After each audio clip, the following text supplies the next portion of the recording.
The capture. In the year 2203, Earth's influence in the galaxy was still minuscule. Humans had only recently started venturing to nearby stars, but this tiny rock had drawn the attention of powerful alien civilizations that saw humanity as primitive, ignorant, and frankly, irrelevant. So when the Hegemonic Coalition, an alliance of alien species bound by galactic law, intercepted a lone human ship drifting near the border of their territory, they didn't hesitate to board it. Their scanners picked up only one life form, a single elderly human man, a minor specimen. They had arrested countless criminals from all corners of the universe, but this would surely be an easy job. Or so they thought. The boarding party was led by Captain Vreek of the Coalition.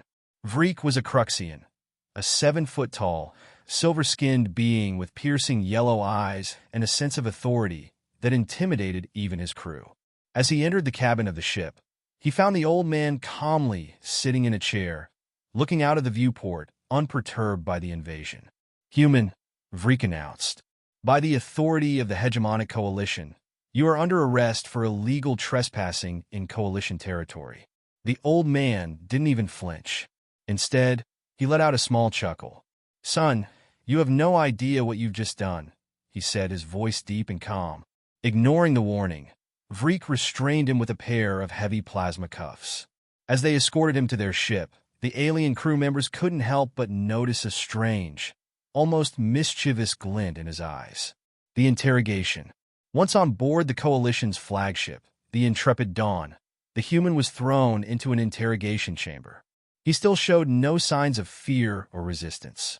Captain Vreek entered, accompanied by his chief intelligence officer, Erica, who was known for her ruthless methods.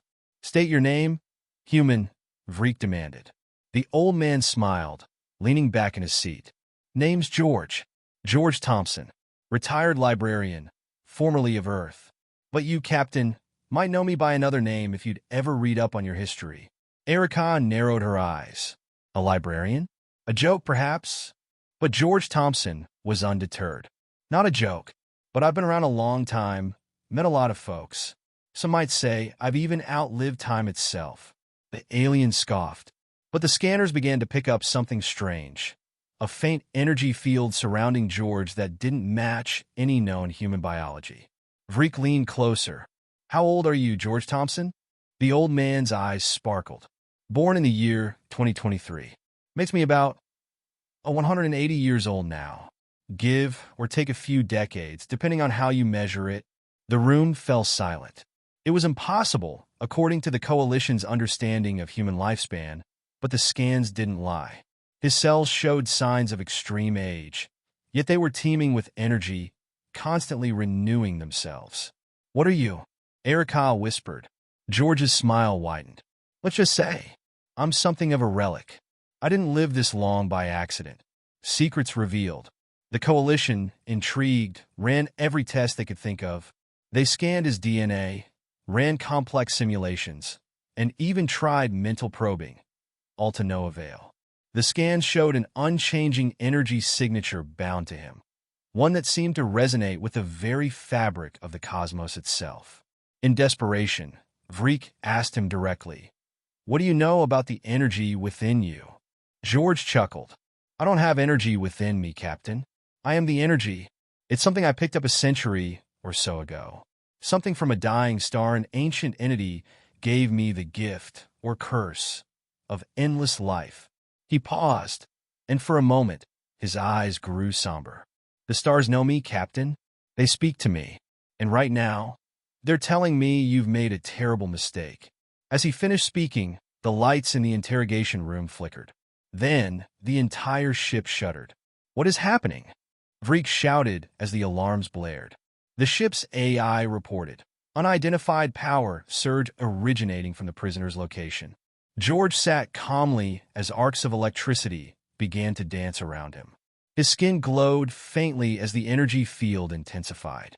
Vreek ordered his guards to shoot, but their weapons malfunctioned, and the energy within the room became too powerful to control. In a voice that echoed through the ship, George spoke, his eyes gleaming with the light of 1,000 stars. "I told you, I'm older than you can imagine.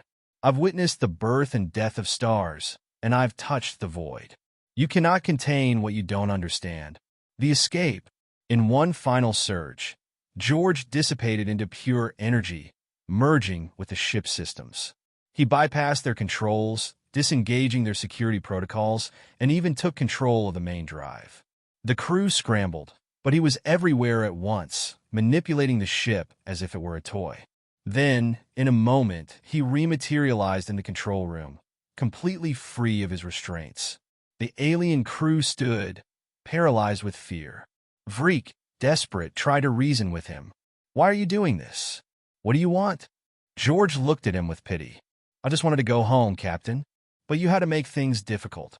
He reached out, placing a hand on Vreek's shoulder, and whispered, "Your people see themselves as the galactic rulers, but you know so little of the universe's true depths. It's time you learned a bit of humility." With a flick of his wrist, George generated a powerful wave of energy that gently incapacitated the crew, rendering them unconscious. He set the coordinates back toward Earth and launched an escape pod for himself. As he floated back down toward Earth's atmosphere, he left the ship adrift, broadcasting a message to the Coalition. Epilogue: The Legend. The Coalition never found George Thompson again, but the encounter left them shaken, a reminder that the cosmos was filled with mysteries beyond their comprehension. Back on Earth, George returned to his small cabin near a quiet forest. He resumed his peaceful life, waiting, as he always had, for the next interesting encounter. He'd seen many things in his life, and he knew that one day he'd see the stars again.